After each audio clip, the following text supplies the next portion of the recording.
Bow, bow, bow. What is up, YouTube? It's your boy, Gotti, and we are back with another reaction video. And in this video, we got how police capture Florida's longest active serial killer. This should be a goodie, feel me? Let's get into this. This video is 54 minutes long, so it's about to be a go one. It's about to be a long one, so let's get straight into the video. Before we even get into the video, I'm gonna need everybody to smash that like button, comment your thoughts, your facts, your opinions, whatever's on your noggin. Hit that subscribe button and turn on post notifications to keep updated with your boy.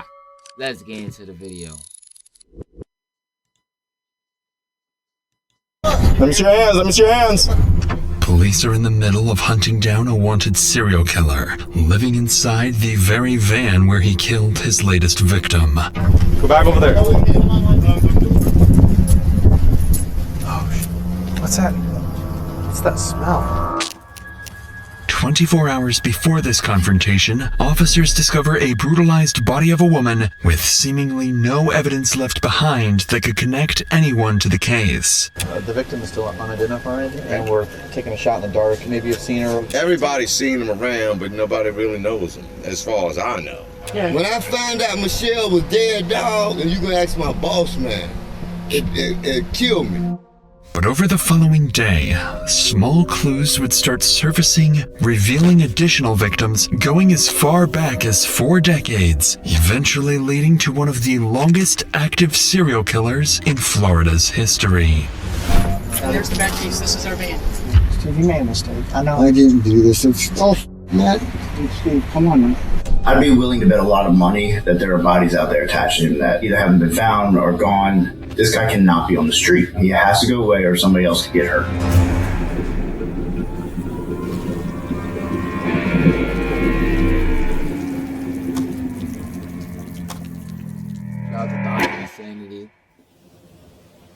It's around 2 p.m. in Marathon, Florida. Near Vaca Cut Bridge, families enjoy a quiet afternoon until just off the side of the road, a fisherman notices a strong, overwhelming odor. As he steps closer, he sees something so gruesome, he immediately calls 911. Within moments, Florida officers arrive, and it wouldn't be long before the entire lake area would need to be evacuated.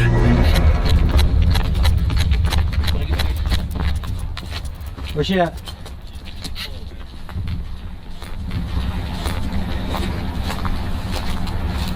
5112, rigor set in.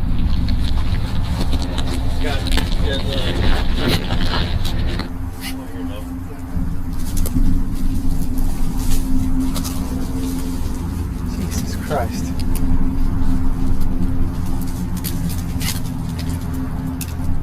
On the ground lies an unidentified woman, unclothed and already beginning to stiffen. From what officers can tell, she's been here for several hours. The current near Vaca Cut Bridge is exceptionally strong, with a history of fatal accidental drownings. At first, officers believed this could be another one of those cases, but as they flip her over, that assumption would quickly fade.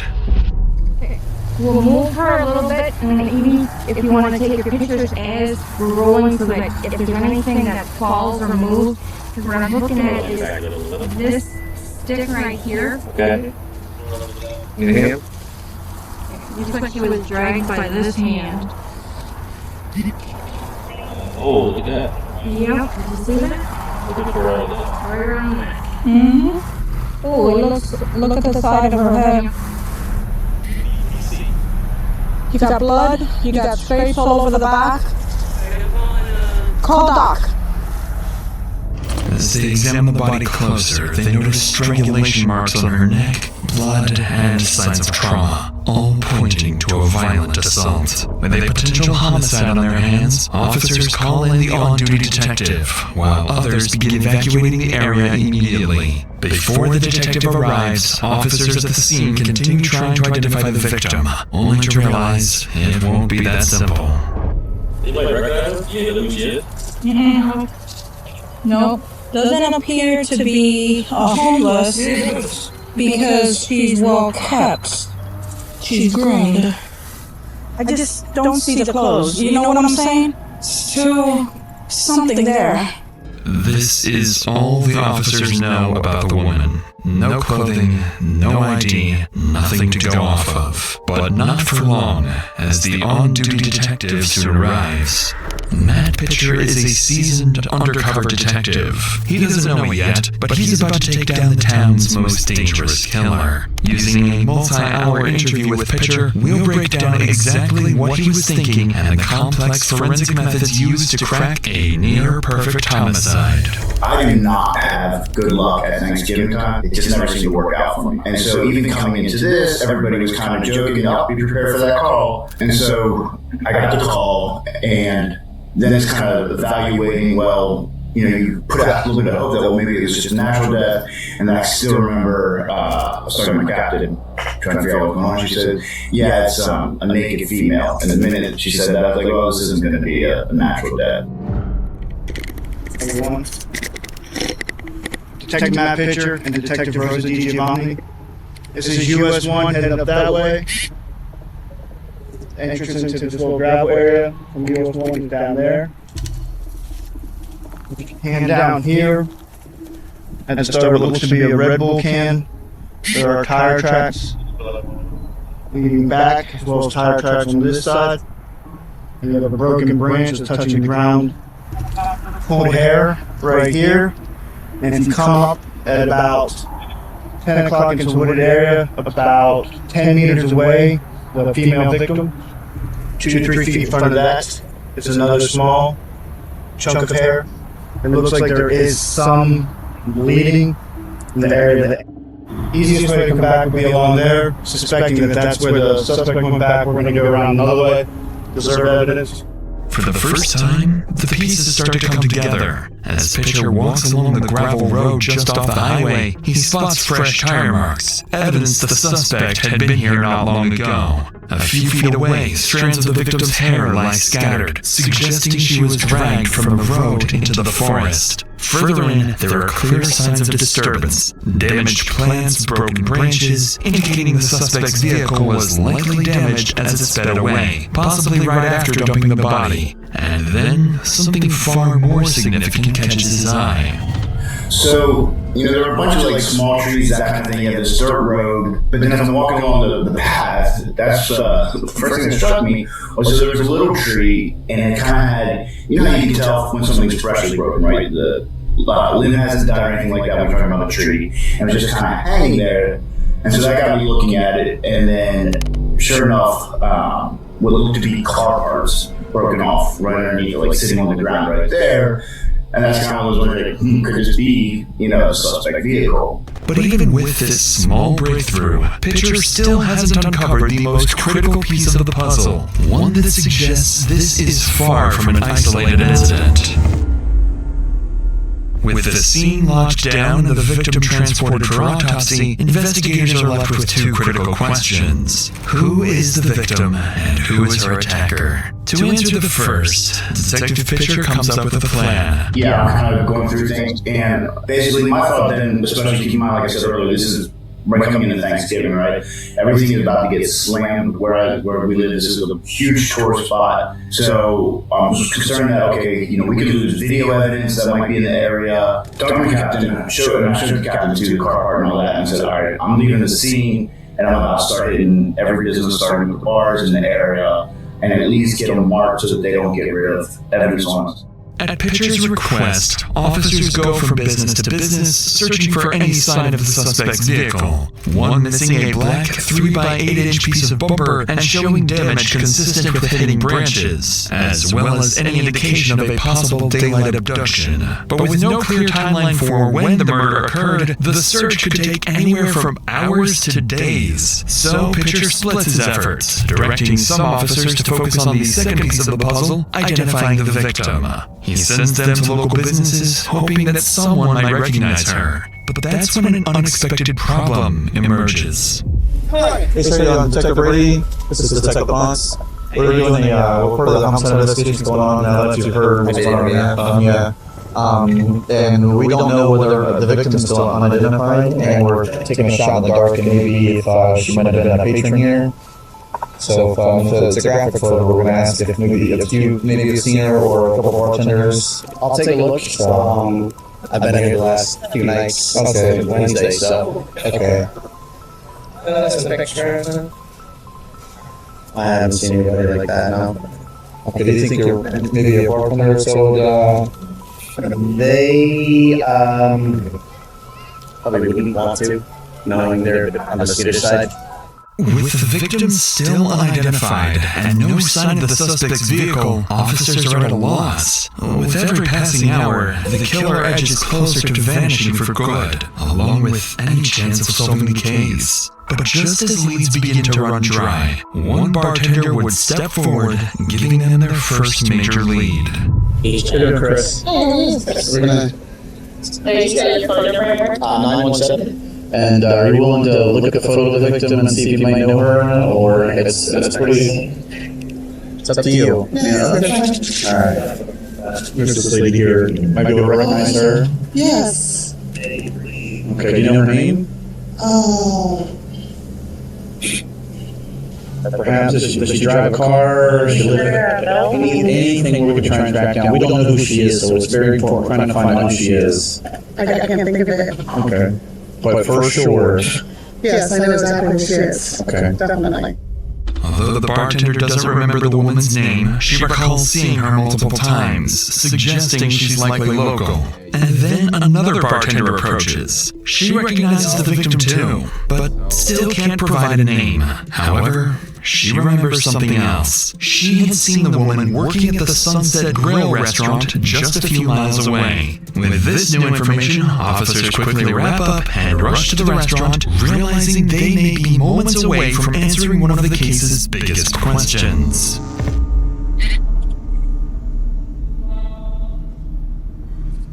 How are you? Detective Rosa Di Giovanni. The reason that I'm asking is, has she ever worked for you? Oh, she looks familiar. Yes. She did? Yes, and I tried to help her. What do you mean you tried to help her? Well, when she first moved. What? Nah, what's going on? What you mean? So you say, yes. Like, oh my gosh. So that mean, you know what that look on her face told me? She either like, wow. She was hoping that it wasn't going to get to that, but it got to that. So that means she was probably spiraling down. Let's see what she says though. That's crazy. Here, she worked for us. But I was thinking she would like feel me. If that's your boss, you'd be like, what? No, like feel me. She just said, yes. Well, let me see what she says though. And You know when that was, more or less? I have all the dates at That would be house. great. And I feel so bad about what happened to her because I really. Finally, officers have a name, 51-year-old Michelle. But when detectives check for a missing persons report, they find nothing, leading them to assume the victim has no close family. That is, until her employer reveals something that makes her death even more tragic. She told me, she was from, is it Wisconsin or Wisconsin? I have all her info where she was from, I think. And she had a family. I knew she had children. And, ex-husband, she didn't have custody of her children. But she told me she used to be like a therapist, too. And she goes, I know better. I shouldn't be taking these pills and stuff. And I said, well, you need to get straightened up because I'm going to have to let you go. Down. But she did talk always. I don't. I told you gotta pick up on them cues. Feel me? Because the way she said, she's like, oh, like it's like, oh man, like I try to help and stuff. Like, and she said it. I try to help. Feel me? She was spiraling down. That's crazy. I don't know her children. I never met her, but she always talked to all of them. I don't know how old they were. She always talked about going back. I know our children must be devastated. If you talk to her kids or anything, just tell them that, she was a wonder. She had a good heart. Probably a boyfriend. That's basically what we're trying to get for her kids, She did. And I always thought that too. I thought, God, I wish her kids knew that I really liked Michelle. Thanks to her employer, officers are able to get into contact with several of Michelle's family members in Janesville, Wisconsin. All of them describe her the same way, kind, with a good heart. But after moving to Florida, she lost contact with them. This information is immediately relayed to Detective Pitcher, who now has one question left to answer. Who is her killer? And that answer may be closer than they think. That's when the captain says, all right, I'm going to send a picture of this car part to a buddy of mine who's in narcotics. He is extremely good. Because real quick, right? I'm not thinking it's a family member out there. I'm thinking, feel me? Boom. Typical stuff. You just put yourself in this situation, feel me? You go, you move away, right? You dolly though, feel me? You buy yourself for a little minute, feel me? You get a job over there, feel me? You gonna run into people, feel me? You gonna meet people, feel me? Might gonna meet a little boo thing, feel me? But boom. You just meeting this person off of vibes right there. For me, I probably got a few interactions, but they're the only person you know, so you chilling with them. Feel me? So it's either a friend or a boo thing that violated. I'm thinking. Let's see though. Oh snap, my fault, y'all. I forgot this was on. Y'all gonna be tight about the audio. I'm sorry.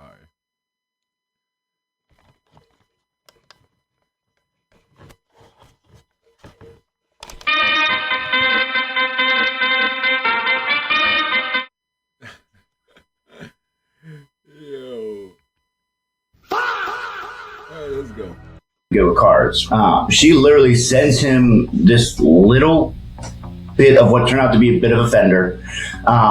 He comes back. First thing he sends a text. All right, it's going to be from a van, full-size van like this. Within 15 minutes of that, he sends a picture and says it's going to be this type of van. That picture he sent actually ended up being the exact same color, everything as the van is suspect van, like to the T. But in my mind, I'm thinking, number one, 50% chance it's actually going to be the suspect vehicle. Being able to match that to the vehicle, yeah, probably not going to happen. Naturally, Detective Pitcher is skeptical, but he still relays this information to officers combing through CCTV footage. And to his complete surprise, after 6 hours of finding nothing of value, they're about to stumble upon something big. I don't know how to download it from the system, but he's fixing to go past here in just a minute. Need anything else from us? No, bro. I'm just going to find this vehicle and then try to clip this. I found him. He's right here. Oh, this next is right there.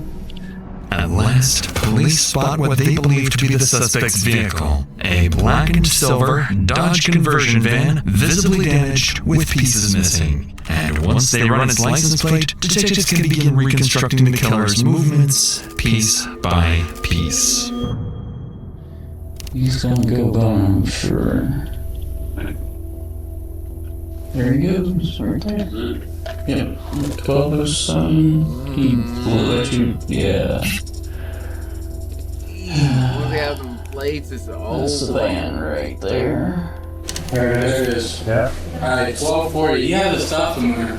12:39. What we get from Alfredo's? Alfredo's was 12:08:23. So that's 4 minutes. 4 minutes and 17 seconds. You had to stop somewhere quick. 4 minutes 17 seconds. Okay, I wasn't sitting in traffic for 4 minutes. That's a big. So where can he stop between Fredo's? Huh? Tradelands. Or if he came in here. As officers piece together the van's path across town, it suddenly disappears, somewhere near Kmart Plaza on US Highway 1, just over 3 miles from where the body was found. While officers search for additional camera angles around the last known location, investigators run the van's registration. And that's when they discover something deeply concerning. The van belongs to 58-year-old Stephen Matthew Wolf, a man with a long and serious criminal history.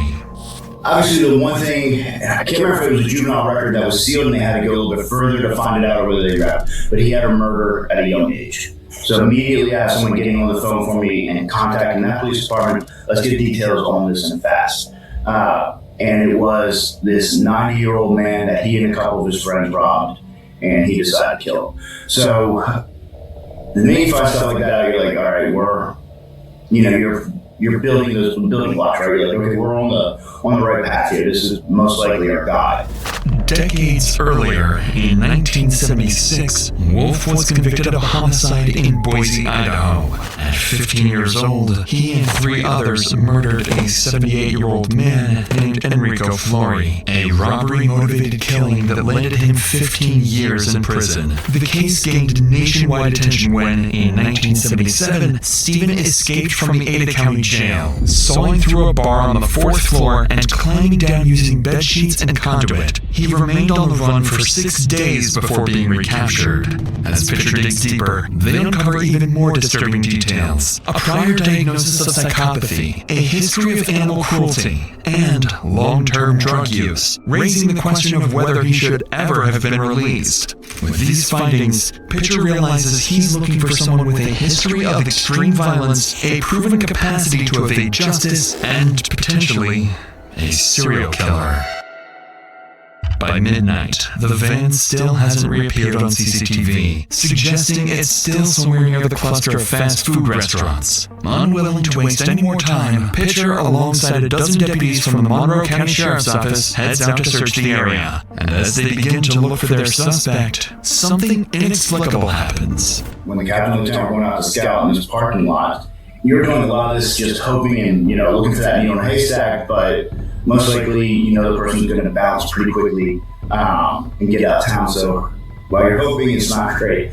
And she's driving, keep in mind, on the opposite side of the road. So she had to see it from a long ways away. And according to my captain and lieutenant said a prayer. And the minute she's constant stopped the prayer, looked off to her left where there's a Kmart and a McDonald's, and sitting just right by the McDonald's was the van. And she starts yelling, there's the van, there's the van. Of course, they almost wrecked the car. But they get into the parking lot, sit tight for a second. I get over there, make contact, and go from there. To Picture's surprise, they spot it. The black and silver van, parked between a Winn-Dixie and a McDonald's. Approaching from multiple directions, officers surround the parking lot, carefully ensuring no bystanders are in harm's way, with Picture meticulously guiding the operation. And as officers inch closer, they brace themselves, knowing a dangerous killer could lash out at any second. Do we want me to give him verbal commands? Okay, Caleb, go. You gonna get this out of I got it. Do you want me to give him verbal commands? Isn't this what we trained for? Yeah, it's windows down. Oh my gosh, this is what you train for, not on the field. Monroe County Sheriff's Office.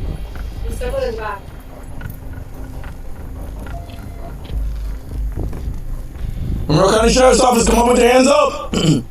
Sheriff's Office, let's your hands! Yo, I know bro is sick. Bro is probably just finished his meal. Just finished his meal from McDonald's or something. Probably about to take a quick nap. Head on the road next morning. Yo, nah, you caught, my boy. Let's see if he actually caught, though. Your hands! Alright, boy, come on out. Anybody else in the van? Hands up! Come on out. Come out, drive side. Curtis, drop whatever you're doing, come out. Come out. Let me see your hands, let me see your hands. Don't reach around, just let me see your hands. Come out of the van. Okay. Go back towards the back of your van. Anybody else in the van? No. Get in. Get right here. What's going on? So right there. There we go. Get hands behind your back. What's up in here? What's the last name? Wolf? Wolf? Yeah. Stephen Wolf. Yeah. What's your birthday? 9/24/60. 9/24/60? Yeah. Is 1960. this vehicle registered to? Yes. To the officer's surprise, Stephen doesn't resist. Instead, he's calm. Almost unusually so for someone being arrested without explanation. After placing him in a patrol car, officers begin inspecting his van when something immediately stands out. I was about to say, I would have been like tight, like why, like what? Out of nowhere, and y'all not even telling me what's the word, what y'all doing, like why y'all put, like what? Oh, come here. Watch this. Look at this. Right here. What do you see? What do you see? Isn't that the piece? There's some branches. And he's gonna go in the back. Yeah. This is our murder suspect. Oh, yeah. You heard? Oh fuck yeah! Oh my god, it's gotta stay. What's that? What's that smell?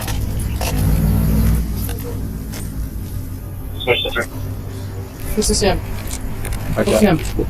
Hey, do me a favor. Yep. Yeah, open it up. Back. Bomb's clear. When they were going through the van, I believe there was blood in there that they have yet to identify, for one thing. There was, unfortunately, underwear in the van that appeared to be used. There was other women's underwear in there. So I 100% think that there are bodies out there attached to him that either haven't been found or gone. There's all these, little details that too many to overlook. After securing the scene just after midnight, Stephen is transported to the Monroe County Sheriff's Office for questioning. But despite Pitcher's plan unfolding nearly perfectly, he still has a long way to go. On the way to the station, Pitcher realizes that from a jury's perspective, there's still reasonable doubt, and nothing truly conclusive beyond a single piece of bumper. And with the right lawyer, he could claim he was simply at the wrong place at the wrong time, and the charges could easily be dismissed entirely. Even so, Detective Pitcher remains confident he can make Stephen break. Not if you show him this video.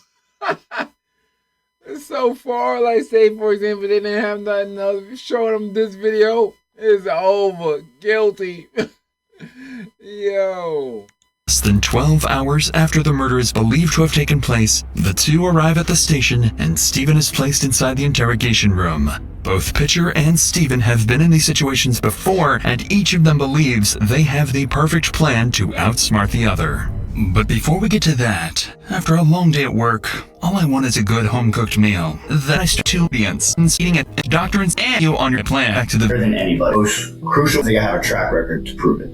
I believe your interview, the most crucial part of the interview are the first minute to 3 minutes. I never ever walk into an interview room and start talking about that night, anything even remotely close to the crime in hand. I usually try to find out what they're into.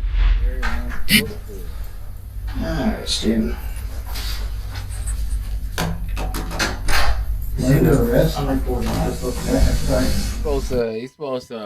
He's supposed to peel the layer off brick by brick. What? He's supposed to let him get comfortable. Feel me? Let him.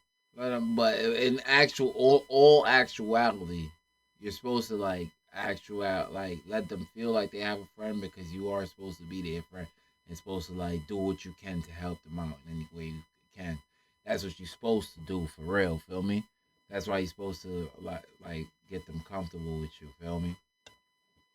But you know what they be doing? They be letting you feel comfortable, sending you up the river.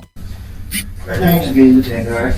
Before I can talk to you, I've seen how you guys do that. If it's right, I'll let you have this for a minute. Alright, well, here's the deal. We have some questions about yesterday. Maybe you can walk me through it and help me out a little bit. Tell me about your day yesterday.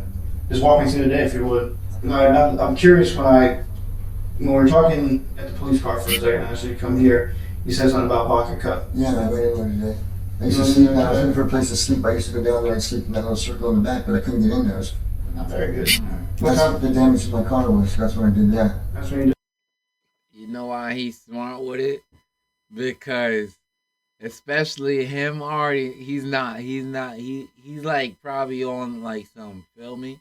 Done this a couple of times, but you see what he's doing? He can't, his memory is not expand enough to be like, oh no, I was doing this. Every scene he's gonna describe is gonna be somewhere closely related to what happened. Yeah. What time was that? I almost got stuck. Yeah, that's never good. What time was that? 3:30ish, I guess. I don't know, this afternoon. Okay. It was all sandy, washed out, trees were overgrown. I said, I can get back there. I started back down the road. I said, shoot, trees, I like my man. I scratched it all up. I didn't even know I'd heard it until I got to the library here and walked out. I said, God dang it, I broke the shroud. It was already cracked anyway. Yeah. So would you try to back out and that's how you hit it? Yeah, there wasn't no turning around. You can't, that thing turns like a boat. I couldn't turn around. I almost got stuck. As Stephen calmly explains, he damaged the vehicle while turning around, searching for a place to sleep. But what catches Pitcher off guard is this. If Stephen is responsible, he's just placed himself at the scene of the crime for reasons Pitcher can't yet explain. So, Pitcher searches for something more concrete, something incriminating. But what he finds would come as a complete surprise. Can I just get you to put your fingers out like this? Thank you so much. Give me just 2 seconds. Oh. Jan, if you could, just kind of the best you can. And this is going to be a lot harder, but flip off the back. Yeah, that was a lot easier for you than I thought it would be. What you look for? What's that? So what's Just any kind of marks. I got no marks, no scratches, no nothing. Get it together. You got to Put your finger out. I know you got tattoos. Read that just now. He said it's gonna be kind of hard to do this, feel me? But he like went to flip it around because he got the cuffs on. But it's nothing new to him. He did it light, feel me? He been through this already. Get him done. I got him down in prison. I don't know why I had a badge. I was 15 years old, actually, I got a homicide. That's so fun. How long did you lay down for? 15 and a half years. 15 and a half years? Wow. It's a long, sad story to happy ending, but Oh, you're out now. I was left that in there. I brought out a react, but keep that to me. Okay, you give us 1 second. We'll talk about You can do whatever you need to do. Just get this done. Whatever we're doing here. I appreciate it. Be quiet. I am. She's not talking. She don't care about you. Baffled by the lack of scratches on Stephen's hands, Pitcher pauses the interrogation, fully realizing the evidence they have so far is insufficient for any breakthrough, especially after learning this is far from his first run-in with police. For now, there simply isn't enough to charge him, so Stephen remains in holding. Investigators know time is against them. By tomorrow, they need something concrete, because without it, they won't be able to hold him much longer. But little do they know, Stephen is already preparing a strategy for their next conversation, one he believes will let him walk away completely free. The next morning, with Stephen still in custody, Detective Pitcher begins receiving tips from multiple Marathon residents, each claiming to have vital information. By approximately 10 a.m., officers are dispatched to follow up on every lead, hoping one of them holds the key to the case. And it wouldn't take long for police to realize Michelle may not have been the only target, and Stephen may not have been the only suspect. Okay. My name is Jennifer. Hi, Jennifer. How are you? Okay. I have a cousin. How you doing? All right. Good. We have a little bit of information that you might be interested in. Okay. I have a cousin of mine that I just We have a little bit of information that you might be interested in. Oh man. today was with in the mail, I guess, who... He was in the band. He was in the that band. night. All right, go ahead. Hey, Greg. Hey. What happened was I went to the house. I saw Frankie in there in a second. But you know, Frankie goes, Yeah, because I was in his car the day before getting a ride to like his guy's store or something like that. I said, wait a minute. I said, Frankie, you gave me a ride? I said, you were in that van? He goes, yeah. I said, because your fingerprints are probably in that van, Frankie. And I said, if you don't go talk to somebody. Found a fingerprint. Exactly. And that's not going to look good for you. Afraid of being implicated, locals began coming forward. Yo, bro said, if you, he said, yeah, I was in the ride, I was in the view. Say, hey, you better go tell somebody you was in that V. It's not gonna look up for you. Bro didn't even get a chance to say nothing. They called him themselves. Yo, that's crazy, gang. Forward, bringing new information about Steven. They reveal he wasn't alone the night before the murder. Just hours before the woman was killed, he had been driving around town with 2 other people in his van, and one of them is about to show up to speak to the detective. Hey, Tracy. How are you? Good, I'm sorry. Everybody knows me here. Yeah. Except the rookies, of course. Well, I don't know yet. So you were in the van with Frankie and... Yep, he come up to the library. I asked him if he would take us to go to the store so we could get something to drink. Okay. As the hell was said. I've known him for a little while now. Oh, okay. I never thought that he would do some off the wall, excuse my language, like this. Yeah. Okay, I am shocked. I am floored, all right, to be honest with you. Right. What if this happens to me? It Yeah, we could don't want it to have happen to anyone. And that's why I want everybody to come together and we can Well, like get I told one of the deputies that knew me, I said, listen, I'm just gonna either sleep over here at the library or else I'm gonna sleep on y'all's doorstep over here. Thanks to Tracy, officers are now able to piece together Steven's movements leading up to the murder. But before the detective leaves, Tracy would go on to mention one more name. Terry, a close associate of Steven. Officers immediately recognized the name. After confiscating Steven's phone, they discovered a 5-minute call with someone named Terry just hours before the murder is believed to have taken place. Looking further into his background, they also realized they've spoken to Terry before in connection to a sexual assault case, making him a potential suspect alongside Steven. Within the hour, they arrive at Terry's house, but from the moment they approach him, something feels off. And unlike the others, they would have a much more difficult time getting Terry to talk. Hi, how are you? No, I just need to talk to you about Michelle. Please. Please. We know you didn't do it, man. No, you didn't do it, honey.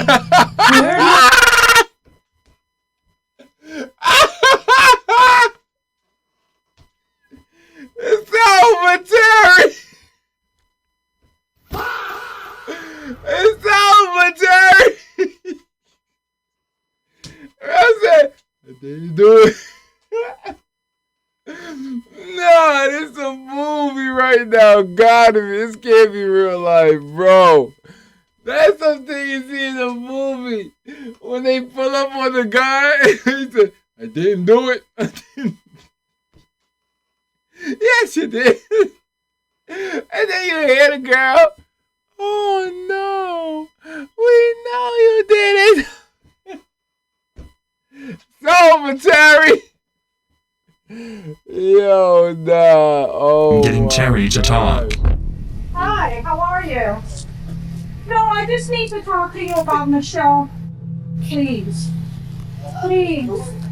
We know you didn't do it, man. No, you didn't do it, honey.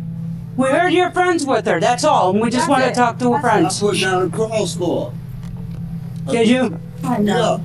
That's all. We just want to talk to her friends, man. That's it. No, listen. Terry,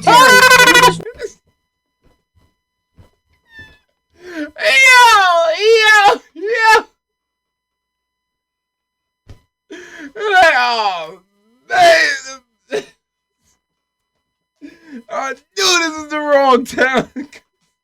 Yo, nah, Terry tight right now. Oh, man, Terry is all and jigs up, Terry. Yo. just want to see. Look here. When was the last time we saw her, Terry? Come No, on. Terry, you're not. No. Nah, this scene got me weak right now. Terry J.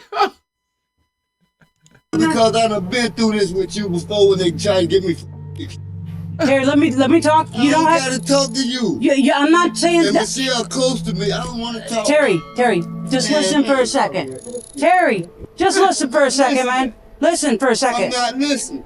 Listen, all we know is that last time Michelle was on the 17th. We're trying to track down her timeline, man. If you cared about her, wouldn't you want to help us? You can't tell me who I cared about and all that. I'm not talking. The guy who did it, I don't even want to talk about Michelle, bro. Okay, I'm not trying to be mean, but I know how y'all do. Just like with the man, when I didn't do it. So no, I ain't shit to say, man. When detectives question Terry about Michelle, it's clear he doesn't trust them and has no intention of cooperating. But then they change their approach. Try to get Terry down for some other stuff. Terry not playing. Mentioning something designed to make him think twice. So did you know Steven? I don't know nobody. Really? Why did he call you then? I don't know. Really? Because you talked to him for like 5 minutes on the day he murdered her. Hey, what? You talked to him on the day he murdered Michelle for like 5 minutes. I don't give a what you say. Okay? Okay? But I talked to him and all this. I don't care what you say, miss. I don't really care what you say either. The phone records prove it. To me? I don't care then. So what did you talk to him about? I don't know what you're talking about. I don't even know what you're talking about. You don't remember? I said, I don't care what you say, man.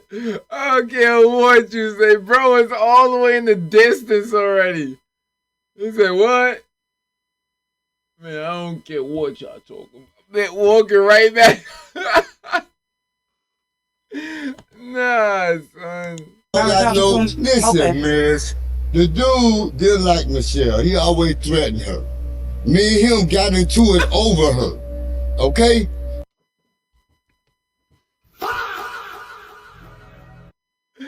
I thought you said you don't know nothing, Terry. You know everything. Nah, son, Terry's a clown. You don't All remember I know, talking to him? listen, Okay. miss. The dude didn't like Michelle. He always threatened her. Me and him got into it over her. Okay?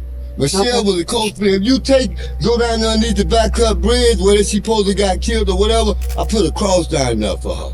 I appreciate it. Honestly, you seem like the first one that we've talked to that's really cared about her. Okay? Okay. I didn't like Wolf. Okay? Why not?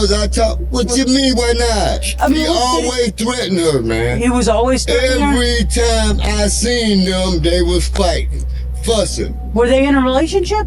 I don't. Listen, miss. Michelle stayed in his van. Come on, man. I said it from the jump. From the jump. You just have to connect the cues, bro. Just imagine you move somewhere. What you doing? Feel me? You gonna run into some? Feel me? You gonna run into your crew? Feel me? You see the crew? This was her crew. You gonna run into your little? Feel me? Then she start messing with the guy. So it's him, her, and him and Terry. Feel me? They all rolling around, probably doing whatever. Feel me? They getting the argument crazy. Feel me? She don't know them from a hole in the wall, really. She don't know what they be doing. You see, he been doing, not Terry, the other guy that they got, Wolf. He been on that. Feel me? So it was up. Nah, I told y'all from the jump. From the jump. She used to sleep with this guy in his van. I used to get mad when she used to be with him. I'm not on no streets. I changed my life. Terry was jealous. Terry was jealous That's what Terry's saying. Terry was jealous. Terry wanted her. Terry was sad for her. Feel me? Terry was like, yo, you should have been with me. I would have been doing you right. But now what happened? You went with that guy. You violated. Terry wanted her, bro. After that shit, and I talked to Wolf 5 minutes before she got killed. All that shit, that's bullshit. Okay? But for anything, if I can get my hands on him, I hurt him. Finally, once they get Terry to talk, detectives uncover a direct connection between Steven and the victim. Michelle had allegedly been staying in Steven's van, and Terry makes it clear he didn't approve of the two being together. Now, detectives realize the man in front of them may be the key to incriminating Steven once and for all. That's all I'm saying. If you want to know the truth there, you just helped us a lot in being able to make that happen. I'm still saying, B, the guy, she used to sleep around with this guy. Okay? This guy used needles. She told me that he tried to get her to shoot dope one time. Okay? Him and Michelle had altercations. Okay? When I found out Michelle was dead, dog, and you asked my boss man, it killed me. You know what I'm saying? I am sorry for your loss. Okay, it's not my loss. It's just that she was a friend and she stayed on the street, man.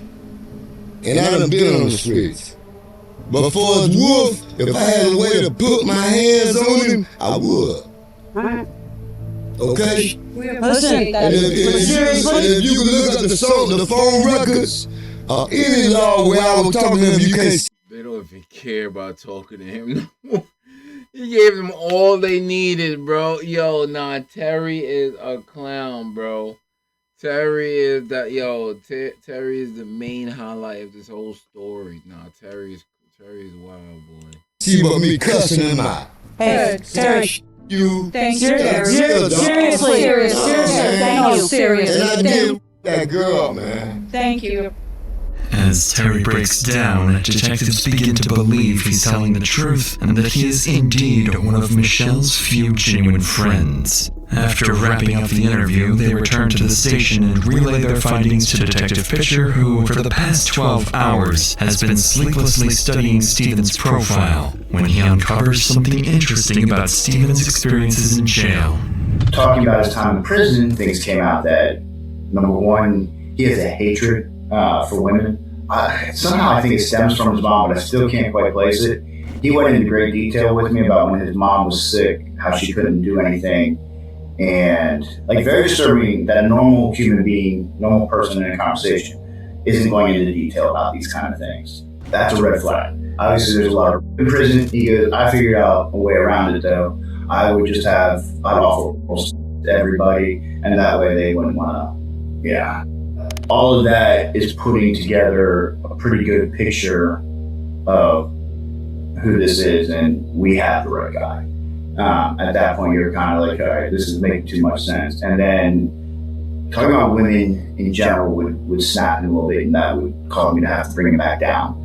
But even with this unusual finding, Pitcher is only beginning to understand the twisted mind he's dealing with. What he does know for certain is that this isn't Steven's first time, and that by now he likely has a plan he believes will let him walk free. And if Pitcher wants to get anything from him, he needs to build a bond, gain Steven's trust, enough to make him confess. So that afternoon, Pitcher decides to change his approach. He asks Steve to step outside, offering him a cigarette, a small gesture, but one that would have monumental effects on the investigation, because when the two step outside, Steven begins to break.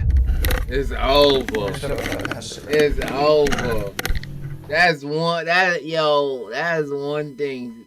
Smoking or drinking with somebody, man, listen, they gonna start talking and saying everything. Yo, that's crazy. Bro, get comfortable. I've been trying to come inside, man. I know you are, and I know that seems scary as hell. I've been tripped before as a child, but I remember it well. things are different in some instances between what happened when you're 15 and what happened now. Somebody died at my hands. This difference is that somebody died that wasn't at my hands. Oh man. Steve, you made a mistake. I know. I didn't do this. Steve, I know you. Oh God, here. Okay, listen. You made a mistake. I didn't kill her. Her boyfriend killed her. What happened? They fought. I didn't. Everybody. They were having though in the back on my bed. Okay. And they fought. And I just kept driving. So come on, guys, calm down, quiet down. I don't know their names. How did you have them back? I picked them up. Where'd you pick them up? Walmart. They wanted to come to the keys. Alright. Oh, man. Steve, come on. I don't know what to do here. We gotta keep going. We gotta keep going. We're gonna get this. I did not do this, but we gotta work this out guilty of covering it up. I have to get rid of them. Alright, but we can work through this, okay? This isn't the end of the world. He walked away, he was gone, and I thought, Jesus, what am I gonna do? Despite being prepared for something new, Detective Pitcher is clearly taken aback by this version of events. Steven insists he didn't kill Michelle, but admits to helping cover it up, claiming the real killer was her ex-boyfriend. At first glance, the story feels completely fabricated, a last-ditch attempt to deflect blame. But then, something clicks. Pitcher recalls combing through Michelle's social media and uncovering a troubling detail. An ex-boyfriend. Persistent, unwanted, and openly harassing her online. Still unconvinced and questioning why Steven is only bringing this up now, the two return to the interrogation room as Pitcher prepares to press him further. Can you do your best to describe him? You said he had... He's got, what, Go ahead, head to toe, everything you can tell. Long khaki shorts. I don't know what kind of tennis shoes, no socks. Okay. Flowery type of shirt. I don't know what pants he was wearing really. And scruffy, his hair doesn't touch his shoulders, but it's close. It's straight as an arrow. Gotcha. Then a feather wave in it, not one. How old was he? He's younger. I think he's younger than she is. 20s? Yeah. Skinny as a rail. Skinny. Tall and skinny. Black as hair, the blackest you can get. Like black as that camera right there. Where were you exactly when you picked them up? I was at my van. Right. I was in my van. But where? What location? They walked by the liquor store. They walked up to the front of my van by the grassy area. Okay. They were walking and said, "Hey, you gotta sit me for a ride." So you let him in. They get in the car. He's up front. I'm not even out of the parking lot yet, bro. Can I bring them cigarettes? Yeah, you got a pack, bro. I was at the, you know where the hurricane washed out the road, where it's a long strip after you get out of the line? Right by Ann's Beach. Long key up in there. Okay. Somewhere in there. But the long stretch that got washed out the road, and at nighttime the lights are all red. Yep. You know what I'm talking about? Yeah. That's where he came back up in my front seat and said, "Bro, she's dead." Oh, wait. He didn't say I killed her, he just said she's dead. Okay. What? Bro, she's dead. My brain was thinking, if she's really dead, I'm really call the police. Yeah. But he's right there next to me. Call the police. And I didn't pick up the phone. And I pulled down in there. I can't go very far. You said it was your idea for vodka cups? I think I gotta get rid of this. I gotta get rid of both of them, but I gotta get her out of here now. And he jumped out. He pulled the door open. He pulled her out. I heard her. Actually, Was she dead? Oh, she hit the ground, I think. Yeah, I remember thinking, oh, Jesus, that's not good. And I'm in trouble. I'm in trouble, man. And I called the police. I couldn't back over, but I couldn't get out, man. I couldn't have backed over if I'd tried it too, man. I'd have run his ass over and called you right then. I should have called you as soon as he got out of the bed. Give me 1 second, okay. Despite Steven's emotional retelling, his description of the killer doesn't match the ex-boyfriend. The man detectives had identified was older, with short gray hair and a heavy build, but Steven describes someone completely different, younger, slim, with pin-straight black hair. And that's not all. Something major has just taken place outside the interrogation room. The full forensic examination of the van is complete, and the findings are even more disturbing than expected. Now we have the search warrant to the van. They start going in it, and immediately there are a lot of toys. A lot of homemade toys. We knew sheets were missing, that kind of thing. Like, we were missing a lot of evidence. There was also, we had to start cutting out floor. He had a homemade bed in there too, so we had to cut out the mattress of that floor. There was blood, a little, not a ton, but a little bit of blood on some of that, that's big evidence we needed.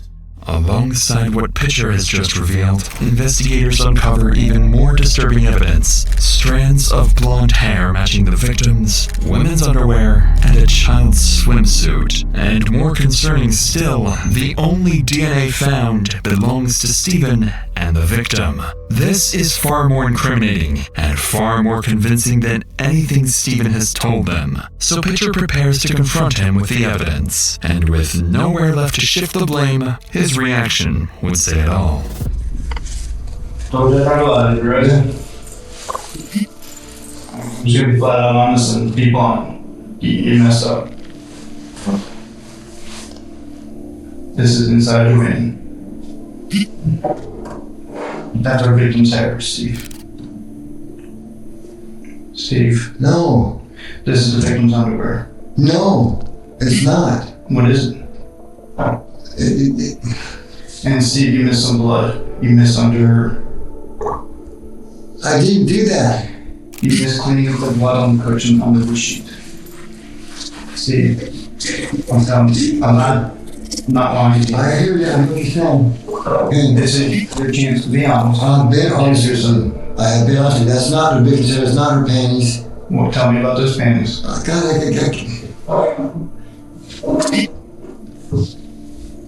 Oh, Jesus, you're gonna tell them they lie. If I tell you who's there, you're gonna tell them, and then they're gonna know that. Oh, Steve, right now you're looking at murder. You get okay, there's Susan. There, you have Susan's door. Susan who? That's Jerry's wife. Why do you have Jerry's wife? Sometimes. I put them once, and they were dirty, and I put them in there. Okay. And the hair? I don't have no idea. And the blood under there? I don't know what they're doing. I don't know anything about it. There's no blood in there that I'm worried about. I'm telling you there's blood. I mean, this is overtime. Okay? So now I'm not primary, I'm a suspect. So I don't know, okay. Steve, I'm gonna put this as bluntly as I can. Yes, at all. I'm gonna put this very harshly. You murdered her. I did not. I did not. This shift in the detective's demeanor clearly catches Stephen off guard. Up until now, he believed Pitcher was someone he could trust. More than that, Pitcher believes the bond between them has gone beyond a typical detective-suspect relationship. One of the disturbing parts of the interview, which this just made me mind of, is I put my hand on his shoulder at one point. Like, one of the phrases I used with him a lot that, once we had that real comfortable level was, this isn't an if type situation. This is, I need your why. What happened? Like, you're obviously a good person. Why did this happen? And so at one point, he was getting worked up, sad-wise, that he knew he was in trouble. And I put my hand on his shoulder, and he goes, yeah, I don't let people put their hand on my shoulder because of prison. And so I immediately took it off and said, I'm sorry. He says, no, I like it when you do it. And I was like, that was one of the key moments. I was like, okay, well, he's now looking at us being in a relationship. He has feelings for me in terms of that. He was putting me, in his mind, in an awkward position to have to testify. Like, I don't know if part of him thought that I had feelings for him and that he was putting me in an awkward position, making me testify against him. I've never even come close to having anything like that happen before. As Pitcher explains, this unusually strong bond is both beneficial and detrimental to the investigation. Although Stephen appears to want to be honest, he seems afraid of hurting Pitcher's feelings. But unbeknownst to Stephen, that bond is entirely one-sided, because Pitcher is about to confront him with even more evidence he failed to cover up. Can you explain the blood on the cushion under the sheet? No. My leg, I guess, or that. That's how I can put it. I know. So, I'm going to go to jail for homicide? I will check with the state attorney, but as of right now, I'm afraid that's the most probable. Oh, geez, guys, I'm not the guy. What? Okay. Can I, let's backtrack. I understand this is not good. Because you were at the crime scene. We have yet to crime scene because you wrecked. Yeah. And then you didn't report the wreck, but it was minor damage. I get that. I'm busy there. Then we have you come to the library using a dumpster where there's blood in the dumpster, and you told me to put trash in it. Yeah. And then we search your van, we say nobody has been in that van besides Tracy and Charlie. And that was a couple days ago, and the hair doesn't match that person. I don't know what you guys are talking about. All this is people right through the business because of the back down here. So, and the worst part about it is that you're convinced that it's me. What is that? More hands. In my hand? Let me see that again. For bikini bottoms. I was going to say it's simple. I'm worried that all else is just see. My guess is you probably never see her. To Stephen's surprise, on the night he was found, officers recovered a bloody shirt that had been disposed of nearby. And despite it all, Stephen would continue to deny that he had killed Michelle. At this point, it doesn't matter. They don't need a confession, because the final and most disturbing piece of the puzzle has just come to light. When they were going through the van, there were some of the toys were probably 8 inches to 12 inches in diameter. So it was, again, very, very horrific. And I think they ended up finding her DNA on a couple of those, and that's probably what helped to cause her to bleed out. The strangulation was probably not, most likely not killed, the heavy strangler, like right now, conflict. Just torture is the best way to describe it. Just awful. Based on the crime scene and the horrific autopsy findings, in 2023, Stephen Matthew Wolf was convicted of first-degree murder, 2 counts of battery, and tampering with evidence. And in the end, he was given the only fitting sentence for his crimes. That's kind of thing what did him. Like, it's a whole situation where he knows, like, even in an interview, he brings up the death penalty, and I'm going to get the death penalty for this.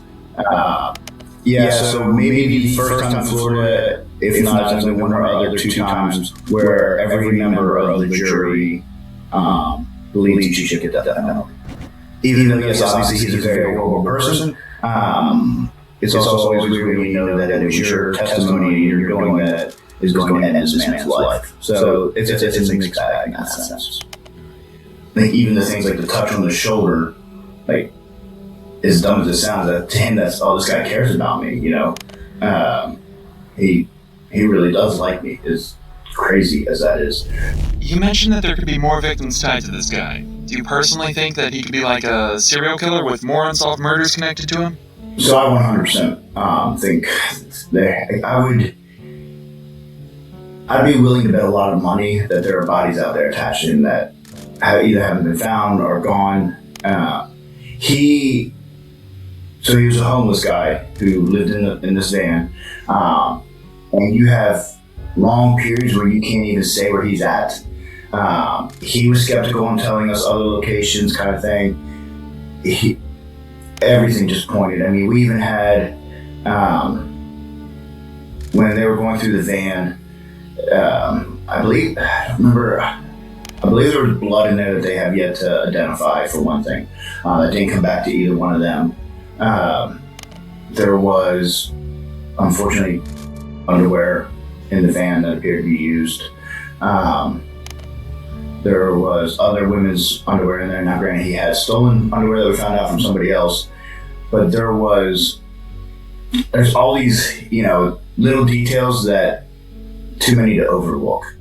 As Pitcher finishes recounting one of the most disturbing cases of his career, 6 years after Michelle's murder, he is now retired. But the weight of what he uncovered leaves behind questions that were never fully answered. In terms of this type of crime and the brutality, this one at above all the rest. And I've definitely had some interesting ones in my career. I'm in the process of writing a book. Actually, I did undercover work that I can say legitimately nobody else has done. First year, I spent 2 years with the mob and then was asked to infiltrate a domestic terrorist group. Had everything from being interrogated for 8 hours to shooting with a psychopath who I was positive was going to kill me one day, who also happened to be my best friend, and hated police more than anybody. But I did prevent the bombing, credited with saving over 100,000 lives. Out of all the complex investigations Detective Pitcher worked on, Stephen's case continues to linger. And as of late, April 2026, Stephen remains on Florida's death row, refusing to tell Pitcher whether there are any other victims. And with an execution warrant potentially right around the corner, that answer may die with him. Wow. Nah, that was crazy. That was crazy. We gotta check out a couple more videos from that, cause that was wild. But I told y'all, but it's crazy that they never seemed to Oh no, so then they was lying about that, yeah, the ex-boyfriend and something like that, right? It was him the whole time, right? Facts. But yeah, that was crazy. But you already know the vibes, y'all. Smash that like button. Comment your thoughts, your facts, your opinions, whatever's on your noggin. Hit that subscribe button. And I'll see you guys in the next video. If you rock with me, I'm rocking with you. Bow!